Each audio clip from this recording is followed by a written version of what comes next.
Kasi alam mo ba, ang dami kong mga friends na natatakot sa pagbubuntis. Kasi yun nga daw, maraming sakit, ganun-ganun. So, pero kung mapanood nila to, siguro they will really know that it's really a beautiful process. Tama ka, Carla. Challenging and very life-changing ito. In fact, ito yung pag-usapan din natin ngayon. Nandiyan na nga yung ating bisita ngayon, Carla. Sige, Doc. While kinukuha mo, sabihin ko na sa followers natin na may maganda tayong topic. Sige.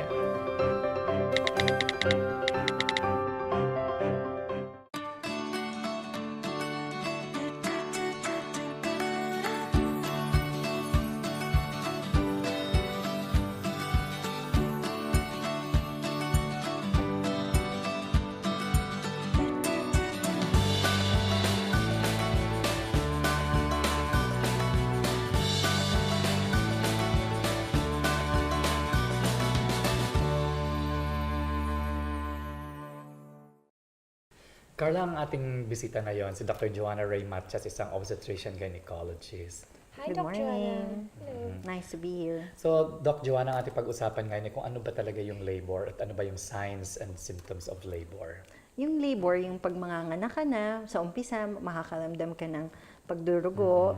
Tapos yung iba, nagko-contraction sila every 5 to 10 minutes. Yung contractions, para kang dinidysmenorrhea. Naninigas yung buong matres mo. Tapos, after about 20 seconds, mawawala. Tapos babalik after 5 to 10 minutes. Usually, yun yung kapag talagang in labor na. Or kung pumutok na yung panubigan. So, sometimes, hindi nila alam kung water na yun or hindi. Usually, I tell them, higa ka muna for 30 minutes. Pag tumayo ka, pag mas madami yung lumabas, pwedeng panubigan na talaga yun. So, ibig sabihin, pag in active labor na isang babae, nagiging mas madalas na yung paninigas ng mas nagiging mattress niya. shorter na yung interval na tinatawag namin contraction. Yun yung sinasabi ng kailangan bantayan talaga kung gano'n na. Kadalas, kadikit yung contractions. Kasi doon mo masasabi kung active labor or pauuwiin ka muna.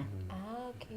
Doc, ano naman yung terms na, syempre, narinig mo pag palaging yung buntis at ang kanyang OB, sinasabi na, my full-term labor, my full-term and my preterm. Ano po yung meaning? Pag preterm, kulang ka pa sa buwan. Ibig sabihin, less than 37 weeks and below. Pag full-term na, 37 weeks, kabuanan mo na. Hanggang sa kabuanan, mga around 40 weeks yon. So, may allowance ka pa naman. May Kasi allowance. pag sinabi mong expected date of delivery mo, kunwari today, pwede ka mag-labor ng 2 weeks earlier or And 2 2 weeks weeks, after. yes. Pag before 2 weeks earlier, yan ang preterm. Yes, yun yung sinatawag na, kaya nga tinatawag na estimate lang siya. Estimate Kasi minsan lang. nakala nila kung ano yung nakasulat doon, yun na yun. Yun yung araw Eksakto. na yun. Oo, hindi. Wala pa tayong na-inventong pang-check kung anong sakto. Doc, yung ano naman, kasi I've had some friends who have had natural birth, yung tinatawag spontaneous birth, kasi yun nga, hindi natin alam kahit any day, di ba? Pero meron din ako mga friends na nag-undergo cesarean. So, what are the difference between the two really, and is one more preferable? Yung normal spontaneous delivery, of course, sa vagina dumaan, ibig sabihin yung dumaan sa tamang proseso.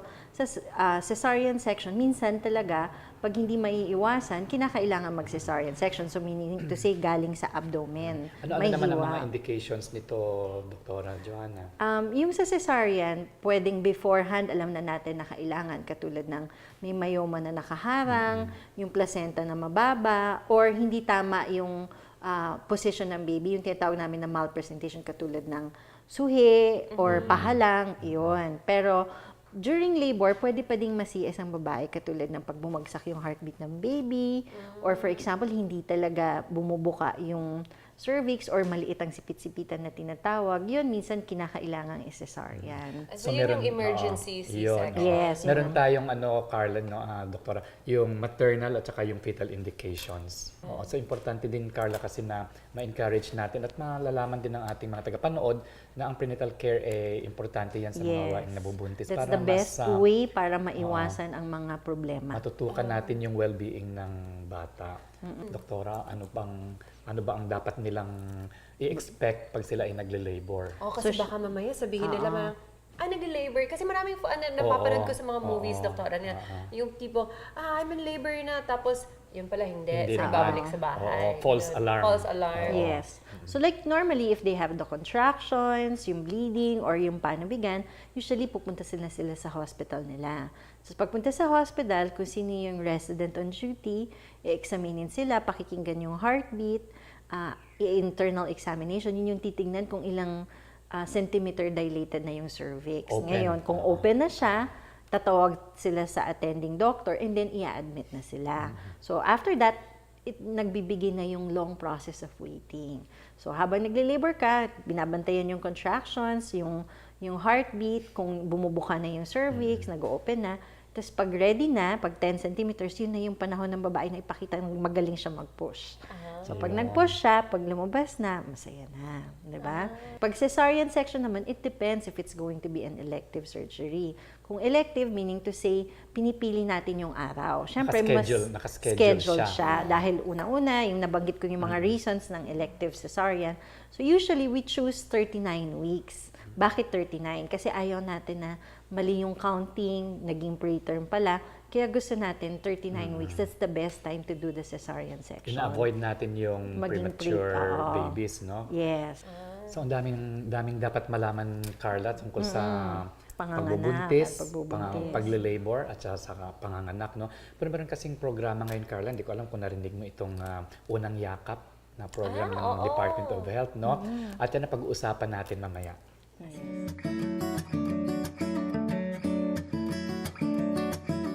It's not true. Hindi lang para sa mga hirap sa buhay yan. Yung nabubuong bond, priceless. Hindi siya sakitin. Cute nga eh. It's the best source of nutrition para kay baby. Sinunod ni Doc yung wish ko, yung unang yakap. When I held him, naiyak ako. Wala talagang tatalo sa breast milk. Join us. Breastfeed your baby. The best pa rin ang nutrisyong galing sa nanay.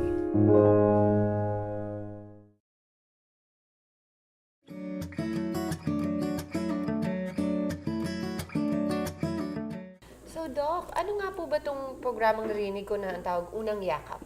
Yung unang yakap, it's a way for us to be able to hold our babies immediately after manganak. Kasi dati noon, pagka panganak, kukunin na kaagad ng mga nurses, tapos nakahiwalay na agad, paliliguan muna, injection na kung ano-ano, i-measure yung size bago ibalik kay mommy. Pero ngayon, binaliktad nila.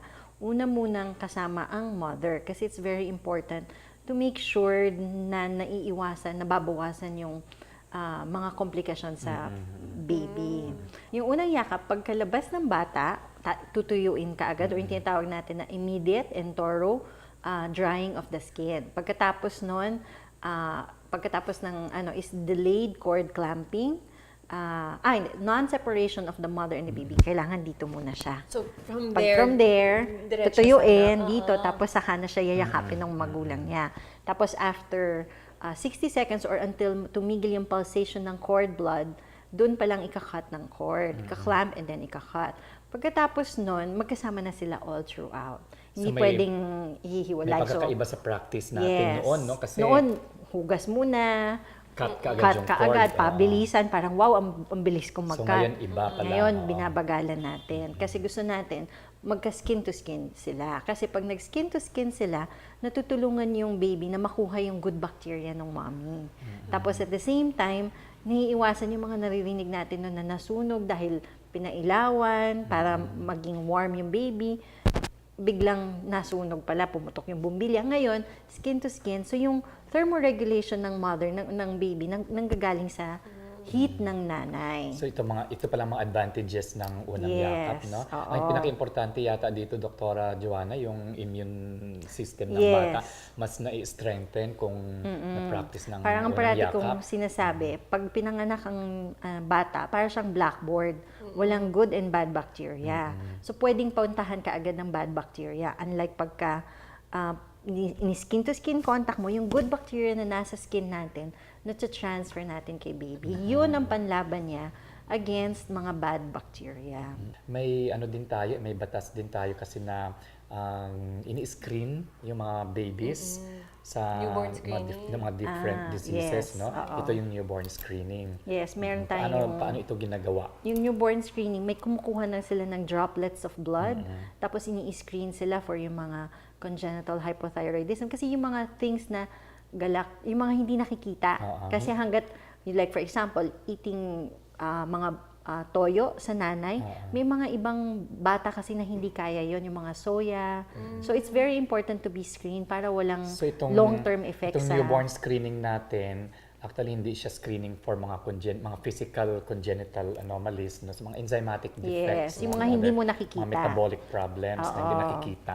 Yes, kaya importante na tinitest yon. Usually bago ma-discharge yung baby. Ano ba yung mga dapat na tamang practices na gawin after you have a baby? Kasi Or sabi during nila, huwag pregnancy, maligo. no? Or during pregnancy. After you give birth, it's important to take a bath. Oo nga. Oo, kasi imagine mo may sugat ka tapos hindi ka naliligo. Eh, di kawawa naman ang sugat mo. So, it's important to have good hygienic practices din.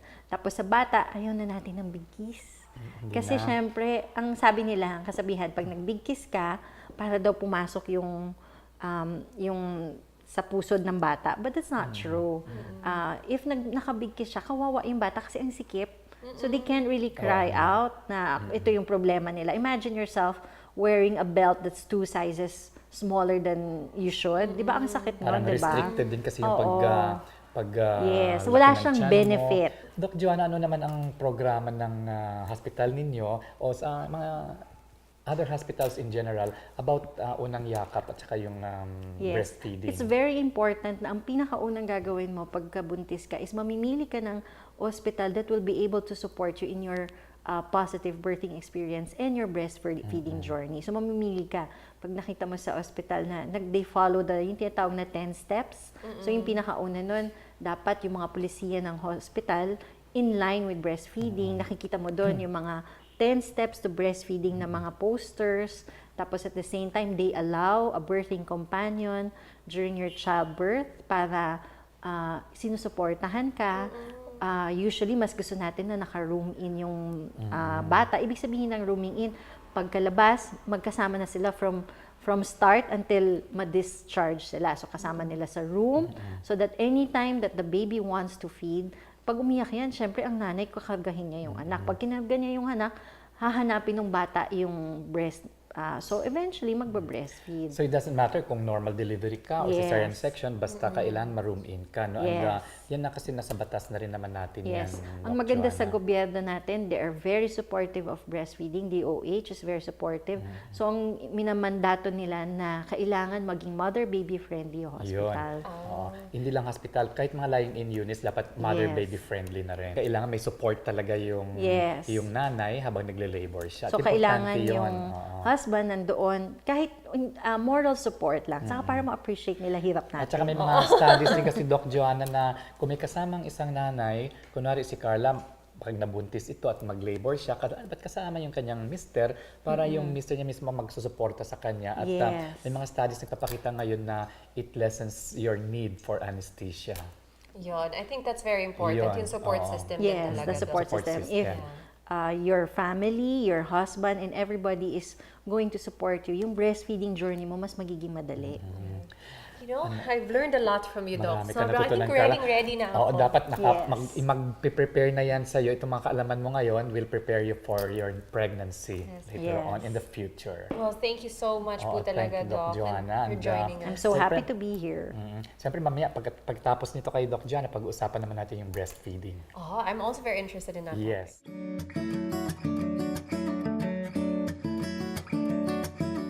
It's not true. Hindi lang para sa mga hirap sa buhay yan. Yung nabubuong bond, priceless. Hindi siya sakitin. Cute nga eh. It's the best source of nutrition para kay baby. Sinunod ni Doc yung wish ko, yung unang yakap. When I held him, naiyak ako. Wala talagang tatalo sa breast milk. Join us. Breastfeed your baby. The best pa rin ang nutrisyong galing sa nanay.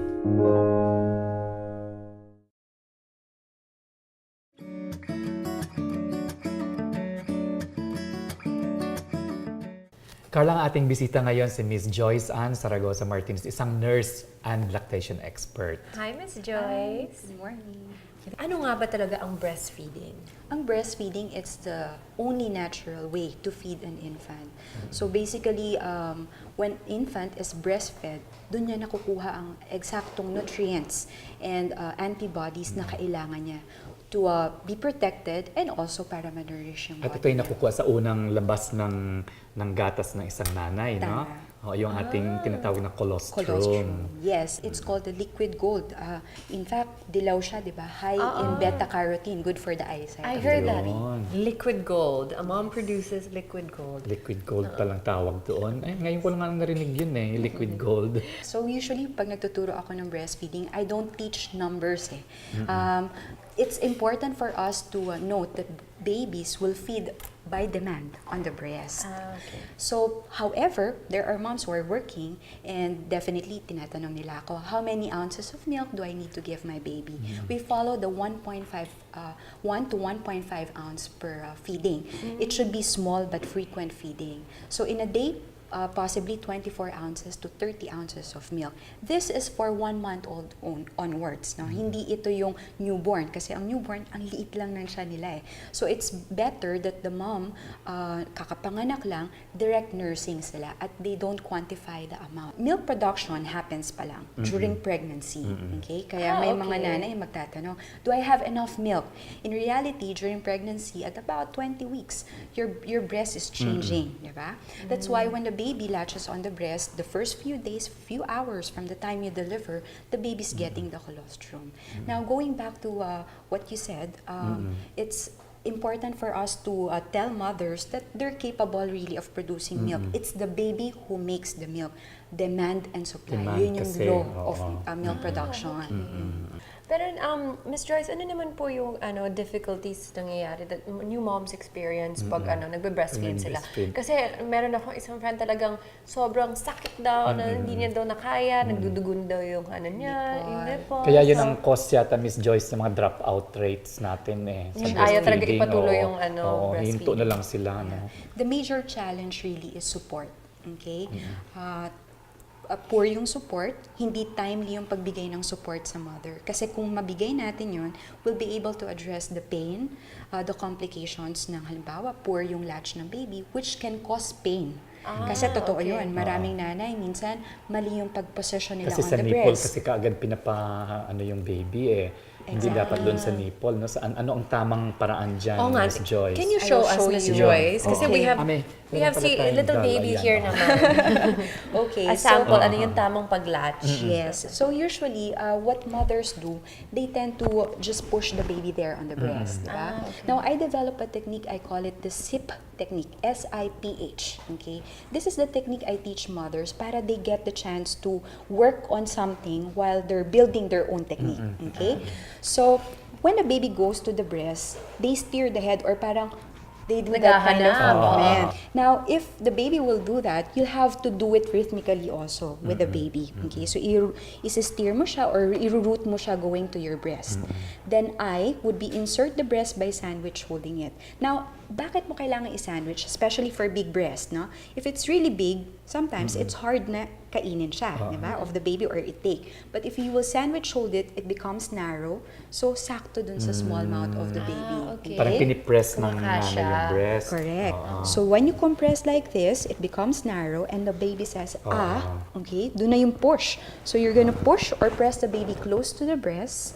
And when you drink, you kind of tilt your head, right? So, parang drinking position. Instead of pushing the baby like this or you push the head, it's so difficult for the baby to swallow if you do this. So, you will do head tilting. A little bit of head tilting so the nose is not digging deep to the breast. Hindi naman siya ma-strong and ma-obstruct yung kanyang breathing. Ma-suffocate, di ba? Ma-suffocate. So, pag hined tilt mo siya ng onte, you'll see the nose, the chin, really close to the breast. So, it massages the milk ducts for better milk transfer. Okay? If you notice, ear, the shoulder, and the hips are all aligned. You cannot feed your head twisted. Okay? So you tell mothers, okay, ear, shoulder, hip aligned. You should be comfortable. Hindi yung ikaw yung nakaganon kay baby, but your body should be comfortable. Then you can place your hand under so you can support your hand. So this is the proper position. Okay? The latch should be really, really close talaga yan sa breast. Nose not digging deep, chin very close to the baby. So very important na I tell moms, wag i-kick out si daddy sa bed. No? Breastfeeding is family affair. Okay? If you have your husband with you, watching you while you breastfeed, or parang glance at you while you rest, while you're nursing, it's really something that will help you. Pero may ano din, Carla, kung minsan yung engorged yung breast. Yung mga Yes. sinasabi nilang mastitis. Mastitis. Doc, mga- nag-breastfeed ako pero walang lumalabas pero magang-maga na yung Magang-maga. breast ko. Correct. So, ang engorgement, minsan nangyayari, ito, we call it physiological engorgement, the first few days. From colostrum, nagkakaroon ng transitional supply. So, vital for mothers now to learn how to address the engorgement. May technique akong tinuturo sa kanila. No? Minsan, papasmile ko sila. So, pag na-feel mo yung cheeks mo, yung breast mo ganito katigas, yan. Okay pa yan Wala akong cheekbone. fat pad dito eh. Lactating breast. So, okay lang. You have to feed the baby frequently so you can remove the milk. Then, it goes like this. Medyo matumigas. Moderate engorgement. You may apply warm compress, quickly only. Kasi Warm compress. Warm compress. Tapos, you can do gentle circular massage on the breast. No? Miss Joyce, kailangan ko rin tanungin. Kasi syempre, a lot of moms, yun nga, working moms, pero they still want to continue yung that their children are breastfed. So, nagpa-pump. So, what is the rules or the procedure or process pag pumping? Like, kaya ano ba, matagal ba pwede i-store ang milk? Okay. Now, because you've mentioned working moms, I just want to mention that there's a law, okay, protecting breastfeeding mothers. No, it's RA 10028. So this law states that mothers who are working, they are allowed to use no less than 40-minute lactation break in an 8-hour shift. To collect milk. To collect milk. So that means hindi lang 40 minutes, pwedeng mag-more than that. Okay? Sometimes there are moms who would ask me, Joyce, how do I express my milk using a pump, right? So vital for us to note na pag pipili tayo ng pump, dapat yung pressure niya tama. No? Hindi yung masyadong napakalakas o napakahina naman. Dapat efficient siya to remove the milk. Second, we need to make sure that we use the proper accessories. Remember that we have different breast sizes. So therefore, the shield sizes should be different as well from one mom to another. So, Nurse Joyce, alamin naman po natin paano yung tamang way na pag-express ng milk.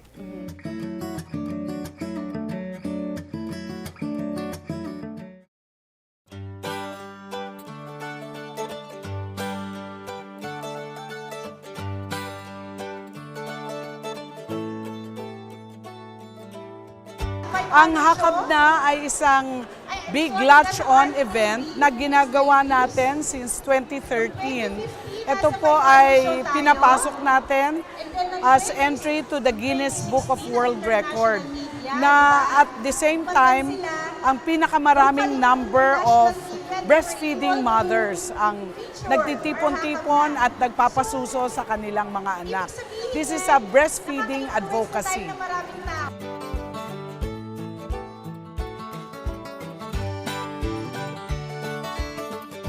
Ang breastfeeding ay mahalaga kasi ito po ang pinaka-optimal, pinaka-the best para sa mga baby. Merong pong mga antibodies, merong tamang nutrition, minerals, proteins, and vitamins na nasa breast milk na hindi po pwedeng kokopyahin ng mga milk formula.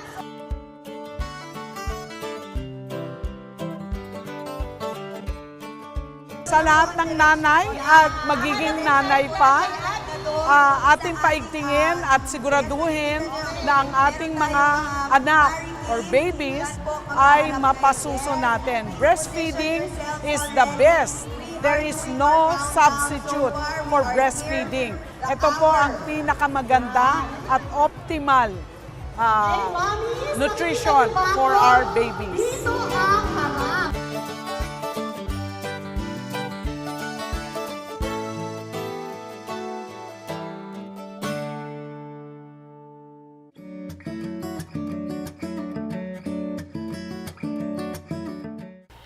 So, Miss Joyce, please explain to us, paano nga po ba yung tamang way na pag-express ng milk? Okay, so may dalawang way to express the milk. You can use your hand, and you can also use a breast pump. Okay, so I'll share with you how you can use your hand to express the milk. Mas ano yata yun, mas less expense yata yun kasi wala ka na Mahal ba magbibigay. ng breast Wala. pump? Oo. Ang kailangan lang gawin, maghugas ng kamay at gumamit ng clean container, Yes. no, to collect the milk. So what you'll do, there's really no preparation. You just have to, gently tap or massage your breast Massage lang. para lang mag-soften yung areola. And then you can hold your breast like this, C position, 12 o'clock and 6 o'clock. Okay? And then the maneuver will be you push toward the rib cage, press, and release. Sa margin ng areola yan or anywhere? Margin po ng Margin areola ng at ka-level ng nipple talaga. Okay? Ah. Pwede rin yung U position or C position. So maneuver, push, press, release. Okay? Pag gumamit naman ng pump, as I've mentioned kanina, no, gagamit ng tamang shield size. Okay? Tapos pag hawak na shield size would be like this. If you're doing dual pumping, no, pwede rin. Minsan may mga hands-free set din sa paggamit ng pump. So, pwede itong ilagay sa container. Tapos, ang storage guidelines, medyo may mahabang list tayo for that. Pero I teach mothers the rule of 5. Okay? 5 hours, room temperature, 5 days ref, 5 months freezer.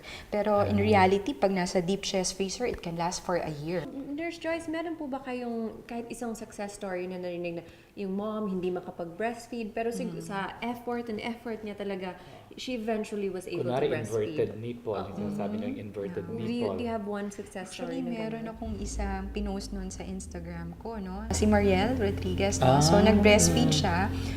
Nanganak siya sa States, di ba? Pero, nagkaroon siya ng issue with her breastfeeding journey. Pero despite na nahirapan siya, gumamit pa siya ng supplemental nursing system because she needed some extra milk na ma-provide sa baby niya. But she didn't stop. She used supplemental nursing system, nakalatch yung baby, and Daddy Robin was helping. Pero ang vital doon, never nag-stop, no? Yung mga determined breastfeeding mothers. So tuloy-tuloy yung despite- suckling ng baby. Tuloy-tuloy. So Yun. she can still provide her own milk. Pag-usapan naman natin, Nurse Joyce, yung mga myths naman. Kasi maraming mga nagsasabi, ay, ganito dapat pag-breastfeed. Or what are some of the myths you've heard? Yeah, usually yung naririnig ko, mana-mana lang yung supply eh. Yung nanay ko hindi nag-breastfeed, so I'm sure wala rin ako supply. Yan. But I've mentioned a while ago, it's the baby who makes the milk, di ba? Hindi siya because of genes. Tapos yung sour na food, no? Kung makakakonti ba siya ng gatas, no? Wala tayong scientific basis on that. Bawal uminom ng malamig na tubig, Correct. di ba? A big debate that goes on, di ba? Which is, kailan ba talaga ang tamang age na mag-stop mag-breastfeed? Oo, hanggang Or is there kailan? such as an age? Simulan ko muna sa exclusive breastfeeding, yung age. From 0 to 6 months, ang recommendation ng World Health Organization is talagang exclusive breastfeeding. 6 months onwards, breastfeeding pa din, plus complementary feeding. Mga ano na yun, mga solids na yun. Yes. Ngayon, wala talaga tayong age limit dun sa kung anong age yung magsa-stop ang baby na mag-breastfeed. So, pero kailangan din siguro, Miss Joyce, na i-emphasize natin sa mga pregnant mothers no, na ang nutrition, maternal nutrition is very important and that will also prepare them for a good quality breast milk later on. Tama. So, instead of eating sweets, di ba? We eat green leafy vegetables, Yes. food high in protein, fiber, so such as oatmeal. Yan. Proper diet talaga. Nako. Starting from day one when you see those Carla. 2 lines. I'm sure, Carla, marami ka na namang natutunan ngayon and that will prepare I you have for learned your a lot. family function later on, maternal function mo later on. At syempre, ang alam ko naman ng ating mga tagapanood, marami din sila napulot na Yes. aral sa atin ngayon. No? Thank you so much, Miss Joy. Thank you, Miss Thank you Joyce. for having me today. Ngayon naman, Carla, alamin natin kung ano bang programa ng Department of Health tungkol sa breastfeeding. At because of this concern, tatawagin natin ngayon ang kaibigan natin from the Department of Health, Dr. Anthony Calibo. Marami po tayong maaaring pag-usapan tungkol sa ating pangangalaga sa mga bagong silang na sanggol o mga newborn at ganoon din po ang tungkol po sa breastfeeding. Ang isa pong programa ng DOH, ang tinatawag pong Newborn Care Program, ay tumutukoy po sa pangangalaga ng mga bagong silang na sanggol mula pagkapanganak hanggang unang 28 days. Ang unang yakap ay time-bound na intervention. Ibig sabihin sa kada minuto na pagkapanganak po ng isang bata, may ginagawa po ang ating mga health worker upang siguraduhin na hindi po mamamatay o magkakakomplikasyon ang mga bata. Pag lahat po ng ito ay naisakatuparan, sigurado po tayo na ang baby po ay makakasuso ng matagumpay at ang kanyang nanay din po ay magkakaroon ng oportunidad na mapa-breastfeed po niya ang ating baby. Ginawa po ng PhilHealth ang tinatawag na PhilHealth Newborn Care Package. Ito po ay available sa lahat po ng paanakan sa ating bayan, mala pribado man or mala gobyerno po na ospital. Ang Newborn Care Package po ay naglalaman ng unang yakap, pag-examine po ng sanggol, ang pagbibigay po ng BCG at Hepatitis B vaccine, pagbibigay din po ng vitamin K at antibiotic para po sa mata ng bagong sila na sanggol. Ganon din po ang tinatawag nating newborn screening at ang hearing screening. Ang Z-Benefit Package naman po ng PhilHealth para sa mga premature or kulang sa buwan at para po sa low birth weight or kulang sa timbang. Huwag po nating kakalimutan, breastfeeding is the most important intervention upang masugpo ang mga nakakamatay na sakit ng mga sanggol, lalong-lalo na po ang infeksyon tulad po ng sepsis, pulmonya at diarrhea. Muli po, ito po si Dr. Anthony Calibo ng Department of Health. Hanggang sa muli, Dr. Raul and Ms. Carla. Kaya huwag matakot, huwag magpabaya, huwag i-delay pag may kinalaman sa inyong kalusugan. Always remember, lagi makitrending dahil ang healthy lifestyle ay lagi nasa uso. Kaya magkita tayo ulit dito sa The Doctor is In dahil wellness is in.